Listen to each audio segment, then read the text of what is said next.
In today's video, I'll show you on how you can stop TinyTask Continuous Playback. So if we go ahead and stumble across the continuous playback right here endlessly, one way to stop this is to press Ctrl-Alt-Delete on your keyboard, and basically you will be taken to the Task Manager. Inside Task Manager, you have to look for the www.tinytask.exe. You want to select on that application and click on the End Task button, ending the program completely on your Windows computer.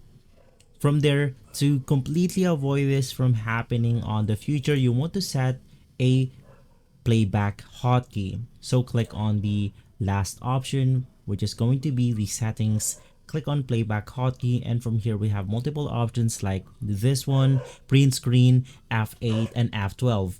And so if I click on play once more and I press F8 on my keyboard, it will then stop this infinite playback.